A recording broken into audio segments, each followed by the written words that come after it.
your leader. But God says, I'm tired of being your part-time lover. No more will I be your part-time lover. It's all or nothing. Either you love me or you don't. You can't be out, you got to be in. Come on and put your hands together and give God some praise.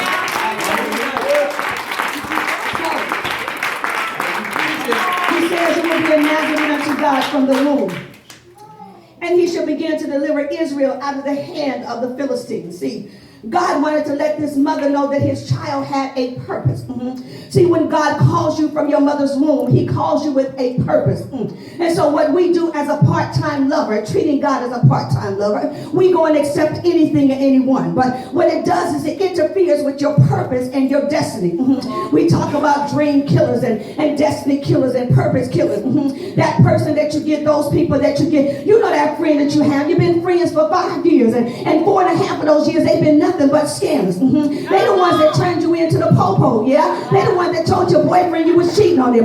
They the ones that told your girlfriend that they slept with them. But you got to understand that God says, away with this. Either you're going to serve me or not. It's not enough, God says, for you to come into my house and pretend like you're worshiping me. It's not enough for you to lift up your hands and sing songs of Zion, but it's not in here. God said, it's enough for you to come in and just pretend like you're listening to the word. God said, I'm not your part-time lover. I want all or nothing. God says, I'm not somebody cheap that you can treat any kind of way. I called you from your mother's womb. I expect more from you. I want more from you.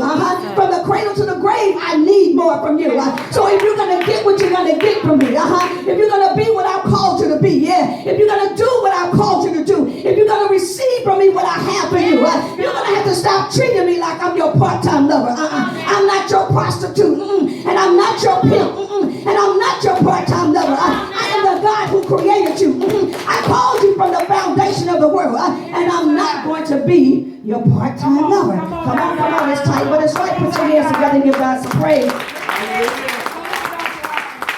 So, the mother received what the angel of God said about her son. And she kept the vow unto the Lord, and she kept what God had promised her. And she did what God said for her to do. So this man, this boy, Samson, grew up and he had hair. And his hair was never cut because the mother received specific instructions. You know how it is sometimes. God gives us specific instructions. But what we do is we take it and we twist it to the way that we want it to do. Because after all, God, this is how I want to do it. And this is the way I see it should be. But we can't say to the potter about how we should be as the clay. We can't say to him that I just want to do it this way and I'll see you next month. We can't just say I'll fast maybe here or there and I'll consecrate when I get ready.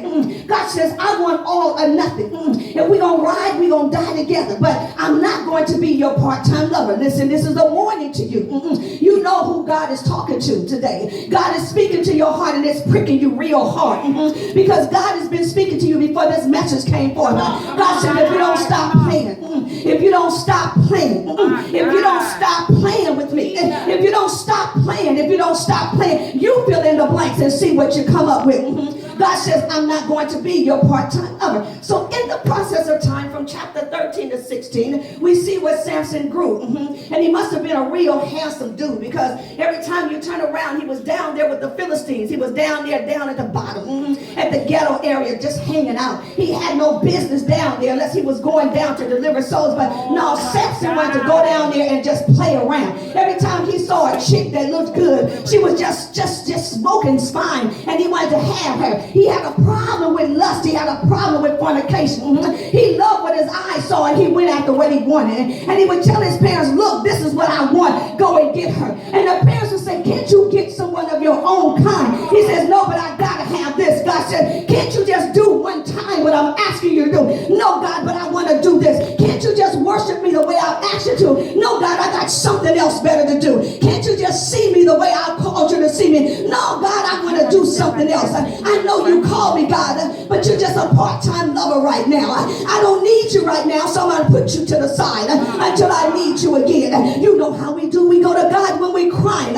We just, God, woe is me. I got too many trials going on, God. I'm sad, I'm jacked up, busted up, God. So I'm coming to you, God, giving all. That lasts all the 72 hours, because the minute God turns it around, we put God back where we found him, right? Because after all, you